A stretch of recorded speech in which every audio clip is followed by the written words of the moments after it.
In Italy, nearly 800 people have died within the past 24 hours, bringing the total of deaths there to 4,825. A lockdown to limit the spread has been in place for weeks, but now tougher measures have been introduced in the worsted area, Lombardy, with a regional president announcing that from tomorrow all sport and physical activity outside, even alone, will be banned. Sima Katecha is in Rome for us tonight. Sima. Yes, more alarming figures coming out of Italy. And as you say, further stringent measures will be enforced tomorrow in the worst affected areas. Now, the hospitals in the north are suffering the most, with some running out of ventilators and face masks. And the children here are also feeling the impact of this outbreak too. No children, just empty playgrounds in Rome's largest park. Even tougher rules that have come into force today say people can't go into them to try and curb the outbreak. Here for several weeks, schools have already been closed. The only noises that you can hear are the bells, the church bells, which is nice, but the other noise is the ambulances. That's all, the only two noises that you hear. In Lombardy, the worst affected region, teachers say some children felt lost without social contact, but virtual lessons are helping. To begin with, they were scared, I think, of their reality being taken away from them. Being able to actually deliver reality through a computer, even if he's obviously on a completely different scale, has been particularly important. From tomorrow, people in Lombardy will no longer be allowed to exercise, even on their own, in open spaces, as part of the measures aimed at slowing down the spread of the virus. All vending machines will also be banned. Aurelio, how do you feel about the coronavirus? Thumbs down? Yeah. Thumbs down.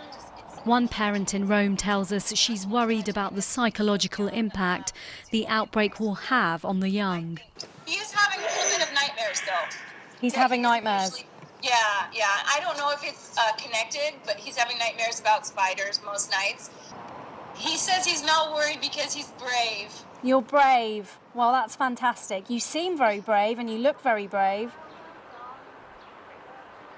Nobody has lived through times like this before.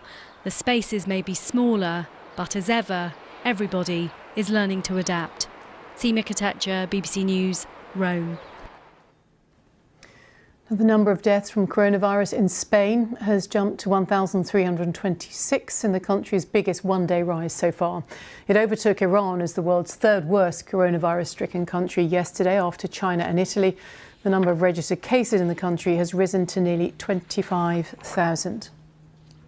The US athletics governing body has added to the growing number of calls for this summer's Olympics in Tokyo to be postponed because of the virus. The federation's chief executive said in a letter that holding the Games in the current global situation would not be in the best interest of athletes. The husband of a British woman who died after testing positive for the coronavirus whilst on holiday in Bali has spoken for the first time of the devastation of his loss. Kimberly Finlayson, who was 52, had underlying health conditions and had undergone 2 emergency operations in an Indonesian government hospital. Mr. Finlayson said perhaps the outcome for his wife might have been different if she'd been treated in the UK. Our correspondent Jeremy Cook reports. Myself and my 4 children are absolutely devastated to lose the most beautiful wife and mother. She's so generous. She's so full of life. She's so powerful, courageous, supportive of all of us.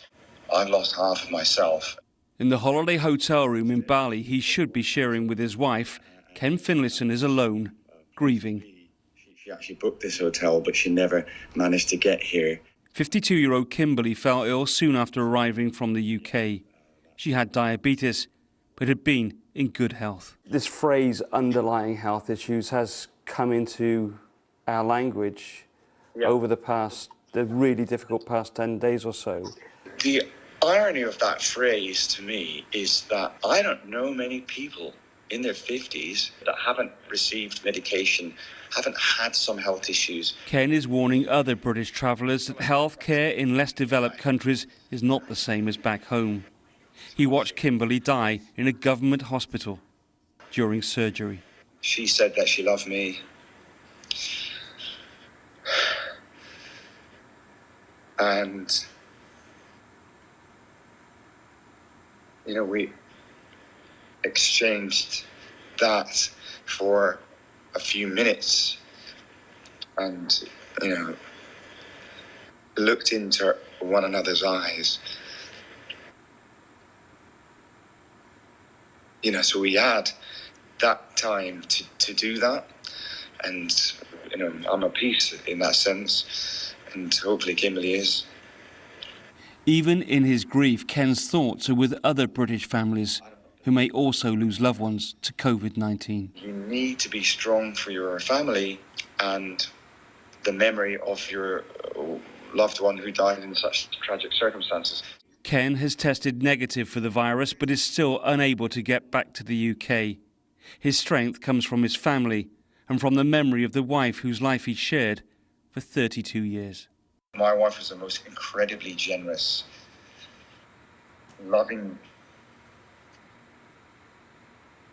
mum. Ken Williamson ending that report from our correspondent Jeremy Cook.